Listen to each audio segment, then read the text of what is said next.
காவேரி வந்து யோசிக்கிறாங்க, கண்டிப்பாக வெண்ணிலாவை பற்றி பேச போகிறாரு, இதுக்கு ஒரு முடிவு அவர்கிட்ட கண்டிப்பாக சொல்லியே தீரணும் அப்படின்னு சொல்லிட்டு யோசிக்கிறாங்க. அதன்படி காவேரி வந்து மாமி வீட்டுக்கு போகிறாங்க. மாமியும் மாமாவும் வந்து காவேரியை பார்த்துட்டு சரி நீங்கள் செத்த பேசிட்டுருங்க அது வந்துடுறோம் அப்படின்னு சொல்லிட்டு கிளம்புறாங்க 2 பேரும். விஜய்க்கு சந்தோஷம் தாங்க முடியல. காவேரி வந்துட்டியா அப்படின்றாரு. உடனே ஓடி வந்து அப்படியே வந்து கையை பிடிக்க பார்க்குறாரு. உடனே கையை விலகுறாங்க காவேரி. என்னாச்சு காவேரி அப்படின்னோன்னா அப்படியே பார்க்குறாங்க காவேரி விஜய்யை. விஜய்க்கு ஒன்றும் புரியல. உங்ககிட்ட சொல்லணும்னு எனக்கு தோணுது.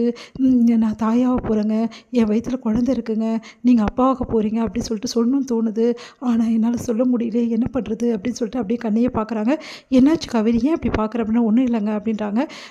சொல்லுங்கள் எதுக்கு என்னை கூப்பிட்டீங்க அப்படின்னோடனே என்ன காவேரி தெரியாத மாதிரி கேட்குற, உங்ககிட்ட பேசணும்னு எனக்கு தோணாதா, கூப்பிடக்கூடாதா அப்படின்னோடனே இப்போ பாருங்கள் எனக்கு வீட்டில் வந்து ஒரே பிரச்சனை உங்களுக்கே தெரியும்ல, தயவுசெய்து சொல்லுங்கள் அப்படின்னோடனே இல்லை காவேரி அது வெண்ணிலாவை பற்றி அப்படின்னோடனே நான் அவங்ககிட்ட பேசிட்டு இருந்தேன்ல அப்போ கட் ஆகிடுச்சுல ஃபோனு, நீ வந்து எனக்கு தெரியும் நீ கண்டிப்பாக வெண்ணிலாவை பற்றி எல்லாம் கேட்டுப்பேன் அப்படின்னோடனே எல்லாத்தையும் கேட்டேன், அவங்களுக்கு தான் நினைவு வந்துடுச்சுல அப்படின்னோடனே ஆமாம் காவேரி நினைவு வந்துடுச்சு, நீ ஃபோன் பண்ணும்போது தான் வெண்ணிலா ஓடி வந்து அதெல்லாம் நான் கேட்டேனா, அது எல்லாத்தையும் நான் கேட்டுட்டேன் ஃபோனில், அவங்களுக்கு நினைவு வந்துடுச்சு, எல்லாமே தெரிஞ்சிடுச்சு, ஞாபகம் எல்லாம் வந்துடுச்சு, இப்போ அவங்கக்கிட்ட நம்ம 2 பேரும் கல்யாணம் ஆகிடுச்சு, நான் தான் அவங்க பொண்டாட்டின்னு சொல்லிட்டு சொன்னீங்களா இல்லையா அப்படின்னோடனே அப்படியே அதிர்ச்சியாக பார்க்குறாங்க.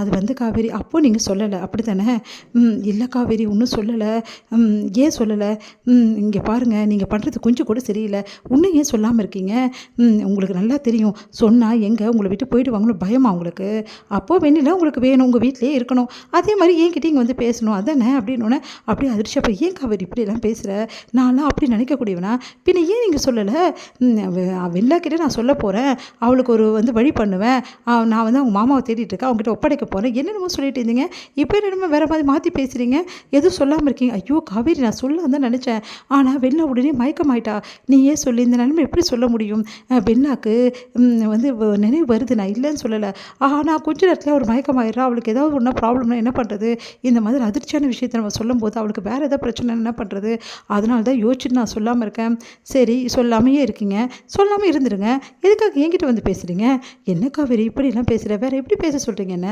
நான் ஆல்ரெடியே சொன்னதா இப்போவும் சொல்கிறேன், வெண்ணிலாவுக்கு ஒரு முடிவு ஆகிற வரைக்கும் கண்டிப்பாக வந்து நான் உங்கள் கூட வரமாட்டேன், அது எக்காரணம் கூட நம்ம போய் சேரவே முடியாது, அதனால் இப்போ மாமிக்கிட்ட கூப்பிட்டு வந்து என்னை பேசுகிறது, வெளியே வந்து பேசுகிறது, ஹாய் பொண்டாட்டின்னு வந்து சொல்கிறது, அதுக்கப்புறம் வீட்டில் வந்து டிஸ்டர்ப் பண்ணுறது, இந்த வேலையெல்லாம் வச்சுக்காதீங்க, தயவு செய்து என்னை விட்டுருங்க அப்படின்றாங்க.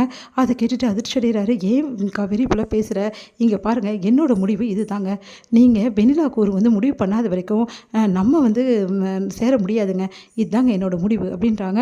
அதை கேட்டு விஜய் அதிர்ச்சி புரிஞ்சுக்கோ காவேரி, நான் வேணும்னு எல்லாம் பண்ணலடி, நான் சொல்கிறது உனக்கு புரியுதா, இங்கே பாருங்கள் இதுதான் என் முடிவுன்னு நான் சொல்லிட்டேன்ல, மறுபடியும் புரிஞ்சுக்கோ காவேரி புரிஞ்சுக்கோ காவேரி, என்ன நீங்கள் புரிஞ்சிக்கவே மாட்டிங்களா, என் மனைவி என்னன்னு உங்களுக்கு புரியலையா, நீங்களே சொல்லுங்கள், வேறு ஒரு பொண்ணு ஃபோனில் வந்து நான் கேட்டுட்டு இருக்கும்போது சொல்கிறா, வேறு ஒரு பொண்ணு உங்களை நான் விரும்புகிறேன்னு சொல்கிறா, ஐ லவ் யூ சொல்கிறா, எனக்கு எவ்வளோ வருத்தமாக இருக்கும் தெரியுமா, அந்த நிமிஷம் எவ்வளோ கஷ்டமாக இருந்தது உங்களுக்கு தெரியுமான்னு அழறாங்க. காவேரி காவேரி ப்ளீஸ் காவேரி அழாத காவேரி அப்படின்றாரு.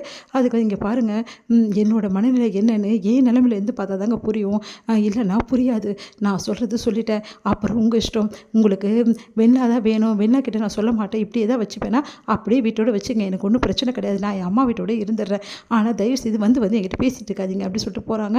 அதை கேட்டு என்ன பண்ணி திரும்ப தவிக்கிறார் விஜய். ஒன்றுமே புரியல விஜய்க்கு. உடனே வெண்ணிலாவோட விஷயத்துக்கு ஏதாவது ஒரு பண்ணியே தீரணும், இல்லைனா காவேரி கண்டிப்பாக என் கூட வாழ வரமாட்டா, காவேரியில் அது வாழ்க்கையை யோசிக்க கூட முடியல அப்படின்னு சொல்லிட்டு யோசிச்சுட்டு இருக்காரு. எங்கள் காவேரி மனசு கஷ்டத்தோடு அழுதுகிட்டே வராங்க. சாரி விஜய் அப்படின்னு சொல்லிட்டு மனசு யோசிக்கிறாங்க.